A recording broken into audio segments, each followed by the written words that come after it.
தமிழக வெற்றிக் கழகத்தின் தலைவர் விஜய் அவர்கள் கரூரில் மேற்கொண்ட பிரச்சாரத்தின் போது 40க்கும் மேற்பட்ட நபர்கள் கூட்ட நெரிசல்ல சிக்கி பரிதாபமாக உயிரிழக்கிறாங்க. அதுல 8 குழந்தைகளும் அடக்கம். தமிழக வெற்றிக் கழகத்தினுடைய தரப்பிலிருந்து இது முழுக்க முழுக்க திராவிட முன்னேற்றக் கழகத்தினுடைய திட்டமிட்ட சதி. இதுக்கு பின்னாடி செந்தில் பாலாஜி அவர்கள் தான் இருக்கிறாரு. ஒட்டுமொத்தமாக நாங்க எவ்வளவோ கூட்டங்களுக்கு போயிருக்கோம். அங்கெல்லாம் நடக்காத அசம்பாவிதம் கரூர்ல மட்டும் நடந்திருக்கு. அப்படின்னா என்ன அர்த்தம்? அப்படின்னு சொல்லி கேள்விகள முன்வச்சாங்க.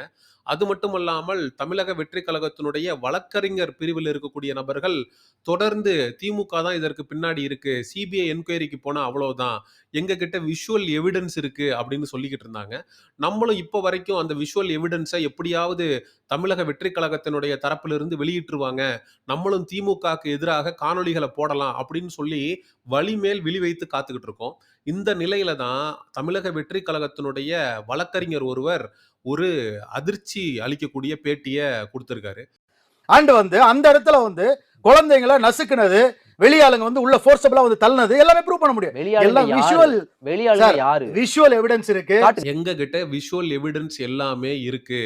சரி, எதுக்கெல்லாம் உங்களுக்கு விஷுவல் எவிடன்ஸ் இருக்கு அப்படின்னு கேட்கும்போது, அதாவது கூட்டத்துக்குள்ள கிட்டத்தட்ட நூற்றுக்கணக்கான நபர்கள் புகுந்துட்டாங்க. இந்த கூட்ட நெரிசலுக்கு காரணமான நபர்கள் அவங்க தான். உள்ள கத்திய வச்சு கிழிச்சுட்டாங்க. அதுக்கெல்லாம் எங்க கிட்ட வீடியோ ஆதாரங்கள் இருக்கு. அது மட்டுமல்லாமல் ஜெனரேட்டர ஆஃப் பண்ணது அந்த திமுக தரப்பு தான். செந்தில் பாலாஜி திட்டமிட்டு இறக்கி விடப்பட்ட நபர்கள் தான் இவங்க.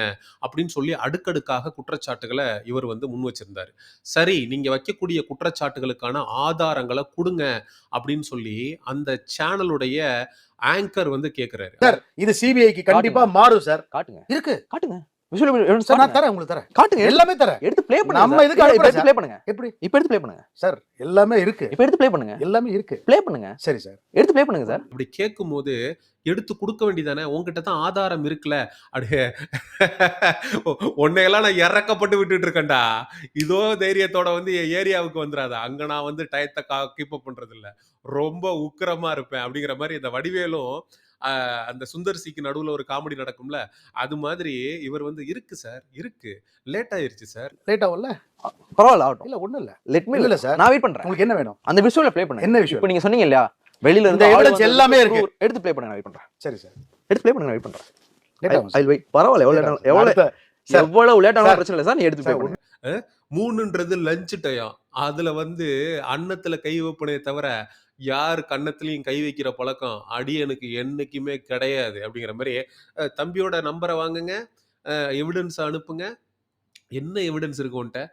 மக்கள் எல்லார்கிட்டயுமே எவிடன்ஸ் இருக்கு அப்படிங்கிறாரு. என்ன எவிடன்ஸ் மக்கள்கிட்ட இருக்கு? இல்ல, நீங்க அவருக்கே அனுப்புங்க. அவர் ப்ளே பண்ணுவீங்க. ஆன் கேமரால ப்ளே பண்ணுங்க. ஒண்ணும் பிரச்சனை இல்ல. அனுப்பிச்சறேன் உங்களுக்கு. ஆன் கேமரா ப்ளே சார், இது எனக்கு இல்ல சார். எனக்கு தெரியுன்றதெல்லாம் கிடையாது. இது தமிழ்நாடு மக்கள் எல்லாத்தையுமே இந்த எவிடன்ஸ் இருக்கு சார். கேட்டா சொல்லுவாங்க, செருப்படுத்து எரிஞ்சிட்டாங்க தளபதி மேல. ஏன்டா செருப்படுத்து விஜய் மேல எரியறது இதென்ன முதல் தடவையா? விஜயகாந்த் அவர்களுடைய இறப்பிற்கு விஜய் அவர்கள் போன போதும் விஜய் அவர்கள் மீது செருப்பு வீசப்பட்டுச்சு. ஆனா இந்த தடவை விஜய் அவர்கள் மீது செருப்பு வீசப்பட்டதுக்கான முக்கிய காரணம் என்ன அப்படிங்கிறது இப்ப ஆதாரமாக வெளிவந்திருக்கு. தற்போது நம்முடன் நமது அரசியல் பிரிவு ஆசிரியர் ஹரிஹரன் இணைந்திருக்கிறார். வணக்கம் ஹரிஹரன். தற்போது அந்த காட்சிகள் நமக்கு வெளியாகி இருக்கிறது. அந்த செருப்ப வீசின நபர் யாருன்னு கண்டே பிடிச்சாச்சு. கண்டுபிடிச்சது மட்டுமல்லாமல் அவர் ஏன் செருப்ப வீசினாரு அப்படின்றதுக்கான காரணமும் தெரிஞ்சிருக்கு. செருப்ப வீசிட்டு அவர் கைய நீட்டி கதறாரு விஜய நோக்கி. வீசப்பட்டது செருப்பு மட்டுமல்ல, செருப்பு, தேங்காய், அதுக்கப்புறம் அந்த பிளாஸ்டிக் பாட்டிலு, தண்ணீர் பாட்டில் இது எல்லாத்தையுமே வீசியிருக்காங்க. ஏன் வீசினாங்க? விஜய தாக்கணும்னோ, விஜய அசிங்கப்படுத்தணும்னோ இல்ல. டேய், நாங்க கீழ எல்லாம் செத்துட்டு இருக்கோம்டா. கீழ எல்லாம் பெண்கள் மயக்கம் போட்டு விழுந்துட்டு இருக்காங்கடா. இங்க இவ்ளோ பிரச்சனை நடந்துகிட்டு இருக்கு. அங்க என்னடா பண்ணிக்கிட்டு இருக்க? அப்படின்னு விஜய் அவர்களுடைய கவனத்த திசை திருப்பணும். அப்படி திசை திருப்பிட்டா விஜய் அங்க பாருங்க எல்லாரும் மயங்கி விழுந்துட்டு இருக்காங்க. உயிர் போயிட்டு இருக்கு அப்படின்னு காப்பாத்துவாரு நம்பி எல்லாத்தையும் தூக்கி எறிஞ்சானுங்கடா.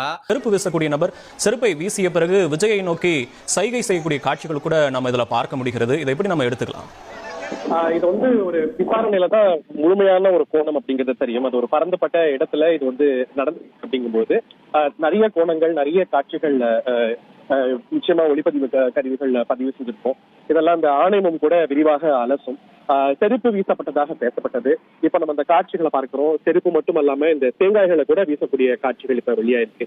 இதுக்கு பல காரணங்கள் இருக்கலாம். நீங்க சொன்னது போல சைகை காட்டுறாங்க, உதவி கோரலாம், இல்ல இதுக்கான காரணங்கள், கோணங்கள் இதெல்லாம் ஒரு முழுமையான ஒரு விசாரணையில தான் தெரிய வரும். இந்த அடிப்படை அறிவு கூட இல்லாம செருப்படுத்து திமுக வீசிருச்சு. சரி, இப்ப வந்து செருப்படுத்து வீசினது விஜய் தரப்பு தான் அப்படின்னு நிரூபிக்கப்பட்டிருக்கு. விஜயுடைய கவனத்தை ஈர்க்கணும்னு தான் அவங்க செருப்படுத்து எறிஞ்சாங்க அப்படிங்கிறது தெரிய வந்திருக்கு. சரி, அடுத்த குற்றச்சாட்டு. உள்ள பல 100 பேரை வந்து செந்தில் பாலாஜி இறக்கி விட்டாரு. அவனுங்க வந்து கத்திய வச்சு கிழிச்சிட்டாங்க அப்படின்னு சொல்றானுங்கல்ல. அதுக்கு வீடியோ ஆதாரம் இருக்கு அப்படின்னு இந்த வக்கீல் சொல்றாருல. வீடியோ ஆதாரத்த குடுங்க அப்படின்னு சொல்லி அந்த நெறியாளர் கேட்கலார்ல. குடுக்க வேண்டியதானடா. குடுங்கடா வீடியோ ஆதாரத்த. குடுக்குறதுக்கு என்ன பயமா? அப்படி ஒண்ணு இருந்தா தானடா குடுப்பீங்க. கத்திய வச்சு ஒரு 100 பேர் வந்து கூட்டத்துல இருக்கிறவன் எல்லாரையும் கிழிக்கிறான் அப்படின்னா, அந்த கத்தியால கிழிப்பட்டவன் அந்த அரசு மருத்துவமனையில அனுமதிக்கப்பட்டிருக்கணுமா இல்லையாடா? அப்படி எவனாவது ஒருத்தன் அனுமதிக்கப்பட்டிருக்கானா? நாம் தமிழர் கட்சி தலைவர் அண்ணன் சீமான் அவர்கள் வந்து நேர்ல போறாரு. நேர்ல போய் அங்க 50 பேர் வந்து பாதிக்கப்பட்டிருக்கிறான். விஜய்க்கு ஆதரவா தானே சீமான் பேசுறாரு. 50 பேரோ 10 பேரோ கத்தியால கிழிக்கப்பட்டிருக்கான் அப்படின்னா, மீடியால திமுக காரங்க இந்த மாதிரி தாவேகா நபர்களை கிழிச்சிட்டாங்கன்றத அண்ணன் சீமான் அவர்கள் பேசியிருப்பாரா மாட்டாரா? சரி ரைட்டு. சீமான்லாம் பேச வேணாயா.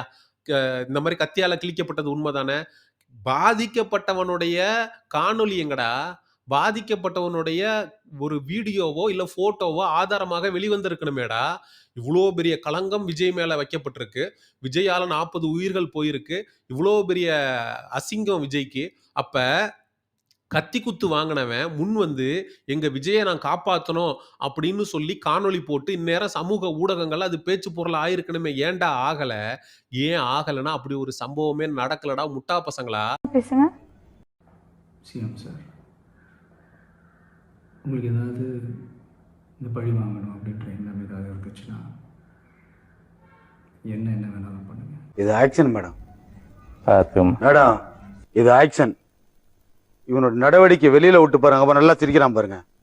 இவனோட நடவடிக்கை வெளியில விட்டு பாருங்க. அவனோட நல்ல ஆக்ஷன் பண்ணுவான். சமூக ஊடகங்கள்ல குறிப்பாக இன்ஸ்டாகிராம் போன்ற பிளாட்ஃபார்ம்ல விஜய்க்கு ஆதரவாக ஒப்பாரி வைக்கக்கூடிய இந்த தாவேகா தற்குறிகளை பார்த்து நம்ம கேட்கணும்னு நினைக்கிறது என்னன்னா, நீங்க போவீங்களாடா இதுக்கப்புறம் விஜய் கூட்டம் போட்டா?